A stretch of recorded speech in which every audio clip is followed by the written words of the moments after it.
राज्यातील बाहेर जिल्ह्यामध्ये केळीचे उत्पादन घेतलं जातं, मात्र नाशिक जिल्ह्यातील येवला तालुका हा दुष्काळग्रस्त तालुका म्हणून ओळख आहे. मात्र याच तालुक्यामध्ये शेतकऱ्यांनी केळीचे उत्पादन घेऊन हा यशस्वी प्रयोग करून दाखवला आहे. आपल्यासोबत तेच काही केळी उत्पादक शेतकरी. काय सांगाल की आपल्या तालुक्यात यशस्वी प्रयोग करून दाखवले केळीचे कशा प्रकारे?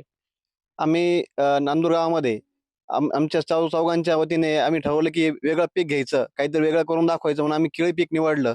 केळी पीक निवडताना आम्ही 12 एकर क्षेत्र केलेलं आहे. आम्ही वार्षिक पीक असून ते आम्ही केल्यानंतर आम्हाला आता उत्पन्नही चालू झालंय. नवीन काहीतरी आगळा-वेगळा प्रयोग म्हणून आम्ही ते यशस्वी करून दाखवला आहे. एकरी 1.5 लाखापर्यंत खर्च येतो आणि 1.5 लाखाला 1.5 लाख रुपये 100% मिळणार.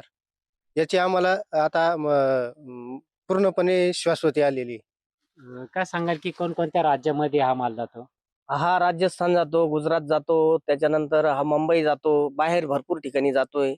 पण थोडंसं आम्ही नवीन असल्यामुळं आम्ही एक्सपोर्ट नाही करू शकलो. कारण आम्ही नवीन असल्यामुळं तो एक्सपोर्ट आमच्याकडून नाही झाला. काही नाही, आपला तालुका हा कांद्याचा तालुका म्हणून घोषित आहे. समजा तर कांदे पिकामध्ये शाश्वत उत्पन्न राहिलं नाही. लेबरची समस्या, ॲव्हरेजची समस्या आणि जमिनी खराब झाल्या. एक पीक बदल पाहिजे या हिशोबाने आम्ही हे पीक शोधलं आणि मग याचा यशस्वी प्रयोग केला. आत्तापर्यंत आम्हाला एकदम समाधानकारक ॲव्हरेजही मिळालं आणि भावही व्यवस्थित मिळाला.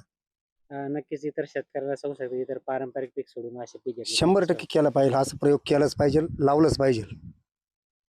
एकूणच बघितलं तर नाशिक जिल्ह्यातील येवला तालुक्यातील ह्या चारही शेतकऱ्यांनी केळीचा प्रयोग हा यशस्वी करून दाखवला असून उत्तमरित्या असं केळीचं पीक देखील घेतलं आहे आणि नक्कीच लाखोचा नफा या देखील शेतकऱ्यांना मिळत आहे. नरेंद्र बाटाव, जय महाराष्ट्र न्यूज, येवला.